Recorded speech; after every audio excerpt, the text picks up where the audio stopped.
সবসময় চাই যে প্রত্যেকবার যেন অন্য কিছু করি, যেরকম লাস্ট যতগুলো ছবি বা সিরিজ যা করেছি তার থেকে একটু আলাদা যাতে হয় চরিত্রটা বা গল্পটা।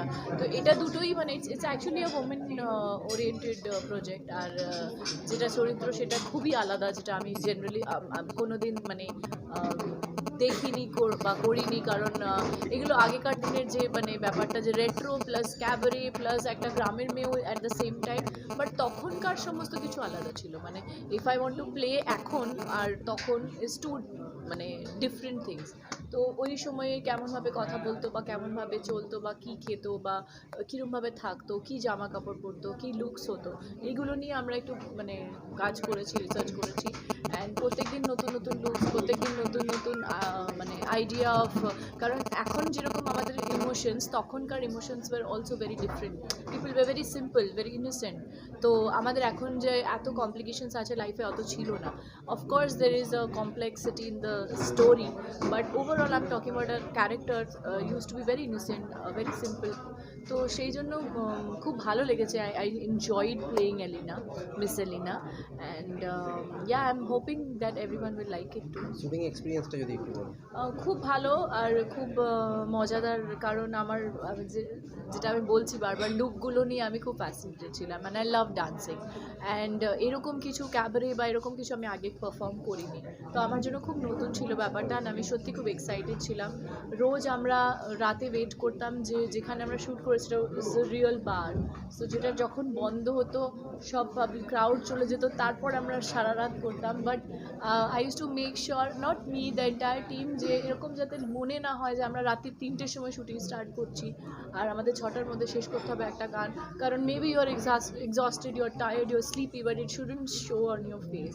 সো তো we have worked very hard and we all do that, আমাদের এটাই কাজ। আর এটার জন্যই যে সবার যাতে ভালো লাগে এটাই চেষ্টা করেছি। তো লেটস সি। নয়, এই গল্পটা যখন সেটা ওই ফ্রম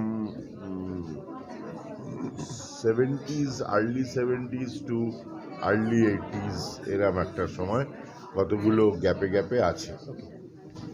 তো হ্যাঁ, একটা অবশ্যই মানে অনেক শব্দ বদলে গেছে। আমরা যে শব্দগুলো শিখেছিলাম এখন সেই শব্দগুলো বদলে গেছে, সেটা ইংরেজি শব্দই হোক, বাংলা শব্দই হোক। অনেকগুলো শব্দ বদলে গেছে, অনেক বাক্য গঠন বদলে গেছে।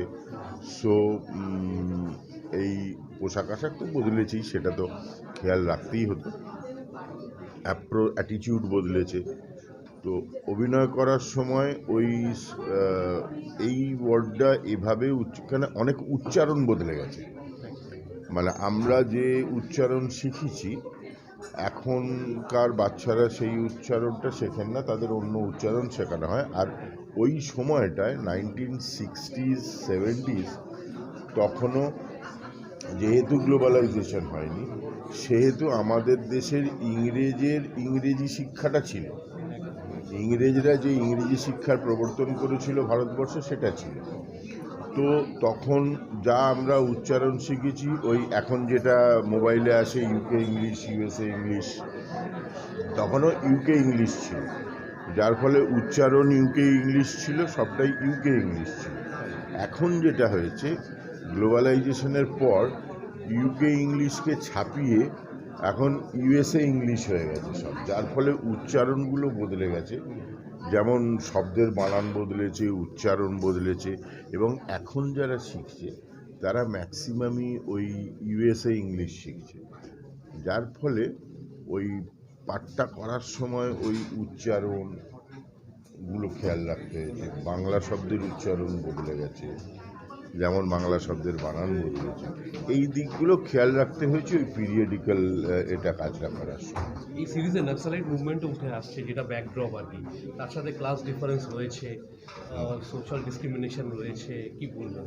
হ্যাঁ, এটা তো এই সময়টাতে সমাজের বিভিন্ন স্তরের মানুষের উপর এই সময়টা মানে এই সময়টায় কী অবস্থা ছিল বিভিন্ন স্তরের মানুষের।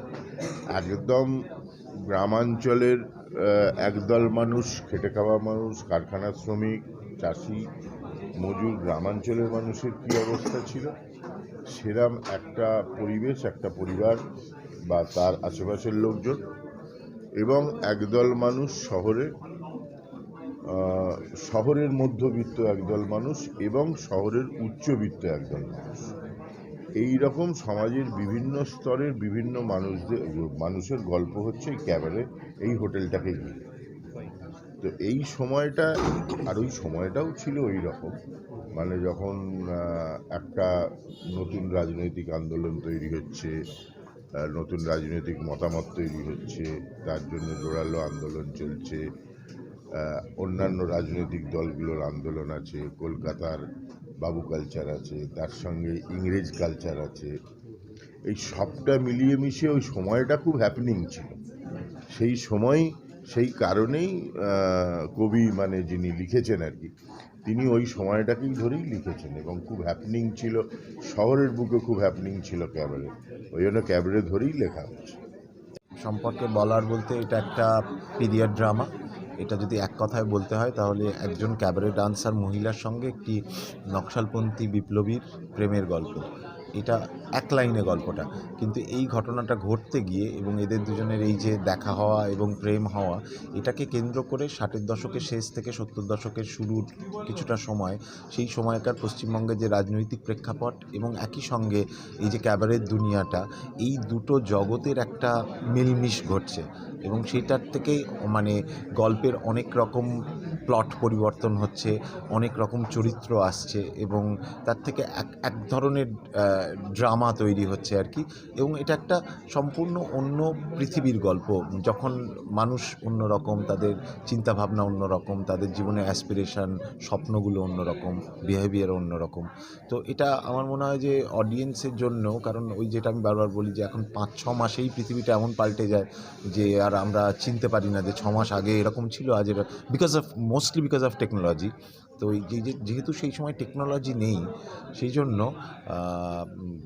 জীবনটা অনেক সিম্পলার ছিল, অনেক সহজ ছিল, কিন্তু তার মধ্যে থেকেই অনেক রকমের গল্প বেরিয়ে আসতে পারত, যেটার কিছুটাকে আমি এখানে ধরার চেষ্টা করেছি।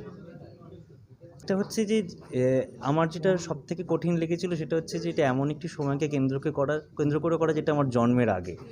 তাই রেফারেন্স বলতে আমাকে পুরনো দিনের বাংলা গান শুনতে হয়েছিল প্রচুর, ক্যাবারে মিউজিক শুনতে হয়েছিল প্রচুর। তার জন্য আমি সাহায্য করেছিল আমাকে উৎসবদা অবশ্যই, এবং রঙ্গনদা যিনি গান লিখেছেন, ওনাদের আমার থেকে বেশি পড়াশোনা আছে এই বিষয়টা নিয়ে, এটা আমি কাজ করতে গিয়ে বুঝেছি। কিন্তু তার সাথে সাথে যেটা মনে হচ্ছিল, আমি বারবার বলছিলাম যে দেখুন বর্তমান যুগের মানুষরা এটা শুনবেন, তাই পুরোপুরি যদি আমরা পিরিয়ড ড্রামার জন্য করি, কিন্তু যদি আধুনিকতা না থাকে বা যদি বিনোদনের স্বাদ না থাকে, যদি পেস না থাকে, তাহলে দর্শককে কী করে বসিয়ে রাখা খুব মুশকিল হবে। তো এই তিনটে জিনিস মাথায় রেখে একটা ব্যালেন্স সৃষ্টি করে করা হয়েছে কাজটা, যে কারণে আমার মনে হচ্ছে কাজটা খুব ইউনিক।